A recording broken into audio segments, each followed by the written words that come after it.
Hello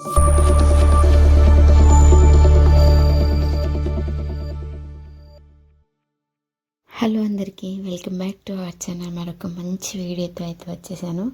మన channel follow అయ్యే వాళ్ళకైతే తెలుసు నేను సప్త శనివారం వ్రతం చేస్తున్నానని. ఈరోజైతే 7వ వారము. ప్రతి వారము ఫుల్ వ్లాగ్ చేయడం కుదరలేదు, అందుకని షార్ట్స్ అలా అప్లోడ్ చేశాను. అయితే ఈరోజు 7వ వారం, చివరి వారం. ఈరోజు నా వ్రత చెల్లింపు ఎలా చేశాను, ఉద్యాపన ఎలా చేశాను, సులభ పద్ధతిలో అన్ని వివరంగా అయితే చెప్తాను. ఈ వీడియో చివరి వరకు అయితే చూసేయండి. ముందుగా వ్రతం ఏ టైంలో చేయాలి అని చాలామందికి డౌట్ ఉంటుంది. బ్రహ్మముహూర్తం అంటే ఉదయం 4 గంటల నుండి 5 గంటల లోపు పూర్తి చేయాలని అంటూ ఉంటారు. అలా చేస్తే చాలా మంచిది అని.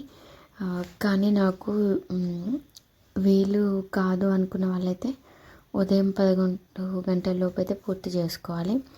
నేనైతే ఉదయం 4 గంటలకి లేచి ఫ్రెష్ అప్ అయ్యి పూజ సామాగ్రి అంతా క్లీన్ చేసుకొని పూజ గదిని శుభ్రం చేసి తూర్పు ముఖంగా స్వామివారిని అయితే ఏర్పాటు చేసుకోవడానికి ముందుగా నీళ్ళతో అలిగి పసుపు, పిండి, కుంకుమతో పద్మం ముగ్గు వేసి దానిపైన పీట వేసి పీటకి పసుపు రాసి పిండి, పసుపు, కుంకుమలతో పద్మం ముగ్గు అయితే వేశాను.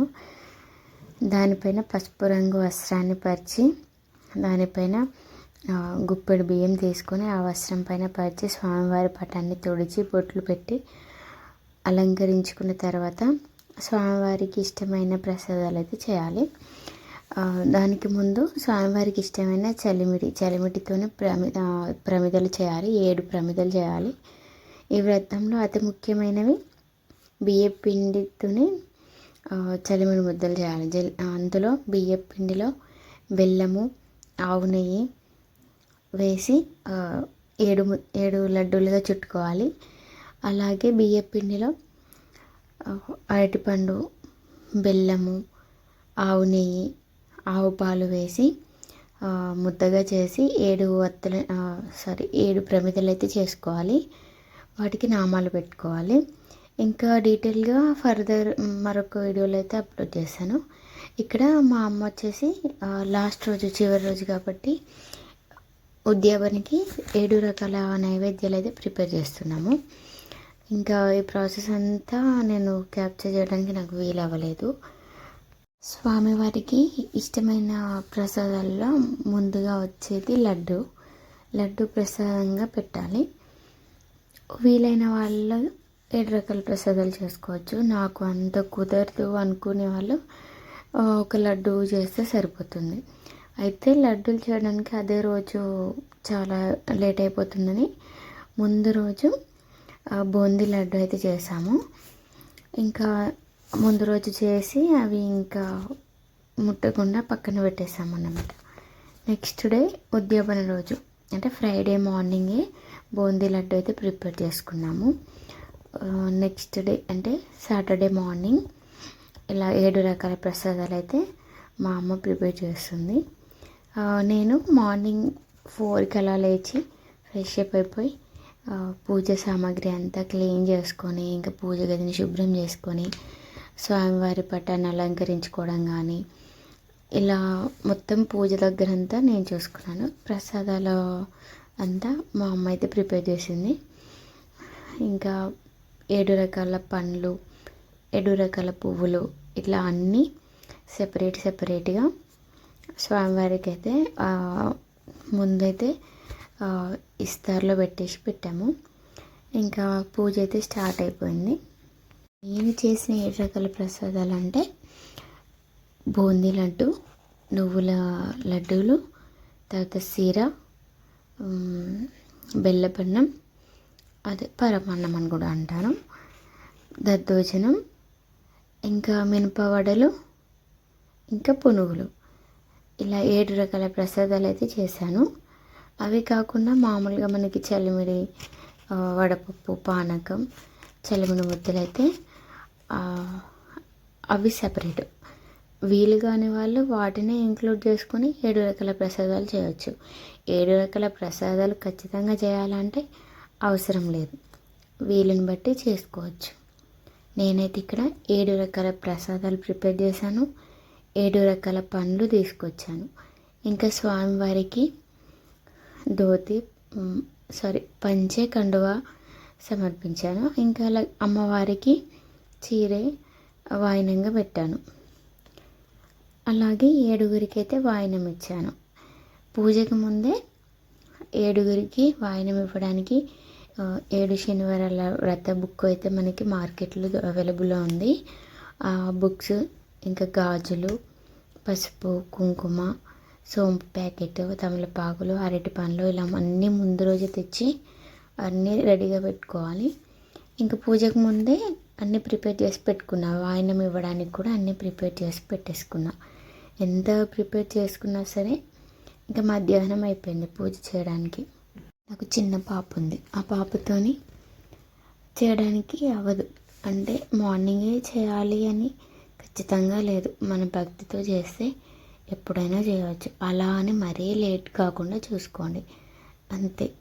ఇక్కడైతే నేను స్వామివారికి వెంకటేశ్వర స్వామి అష్టోత్తరం చదివాను. ముందుగా వినాయకునికి పూజ చేసుకొని స్వామివారికి అష్టోత్తరం చదివిన తర్వాత లక్ష్మీదేవి అష్టోత్తరం, అలాగే పద్మావతి అష్టోత్తరం కూడా ఉంటుంది.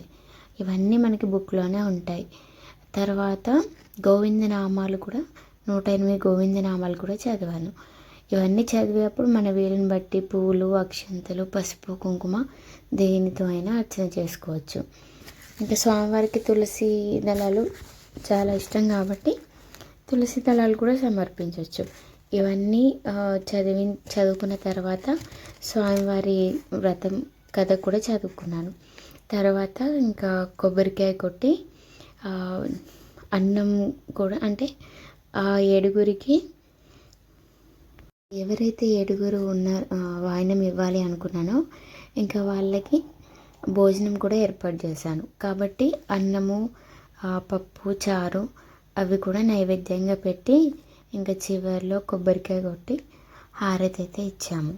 హారతి ఇచ్చిన తర్వాత 7గురికి 7 శనివారాల వ్రత కథ పుస్తకము, తర్వాత తమలపాకు, అరటిపండు, గాజులు, పసుపు, కుంకుమ, సోంపు ప్యాకెట్, రూపాయికైనా ఇలా వాయినంగా మనం ఏవైనా ఇవ్వచ్చు.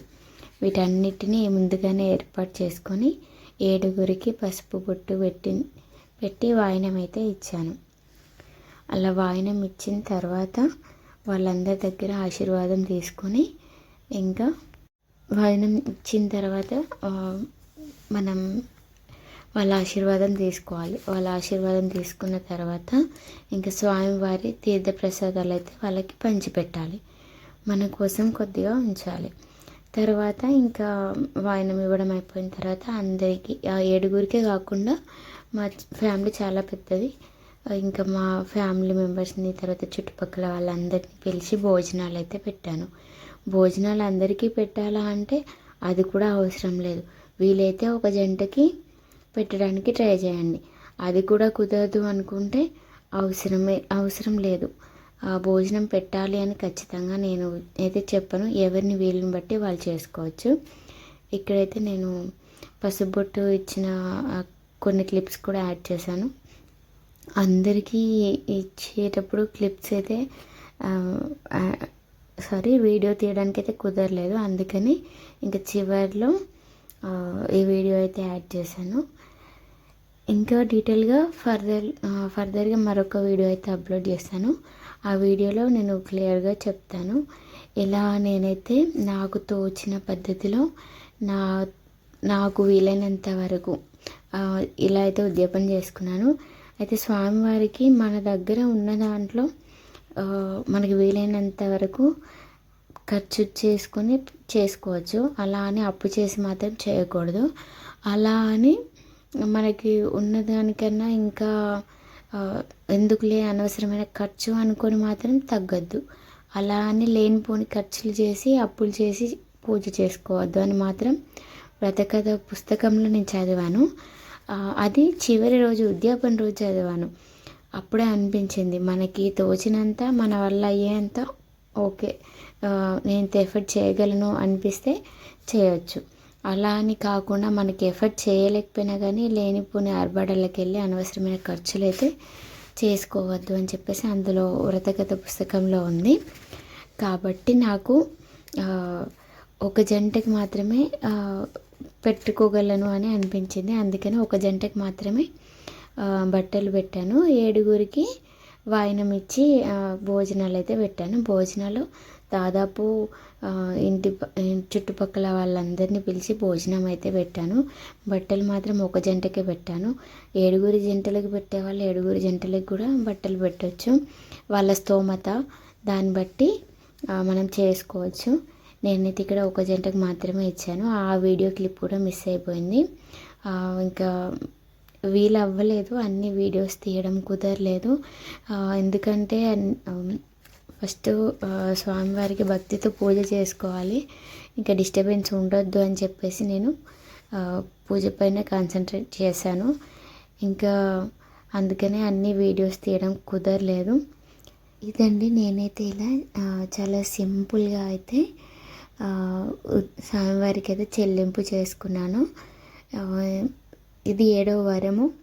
ఇంకా చాలామంది చెప్పారు నాకు స్వామివారికి వడ్డీ అంటే ఇష్టము, కాబట్టి వడ్డీతో సహా 8వ వారం చేయాలి అని చెప్పేసి అన్నారు. 7వ వారం ఇలా ఉద్యాపన చేసి ఇంకా అందరికీ వాయినం ఇచ్చి చెల్లింపు అయితే చేసేసాను.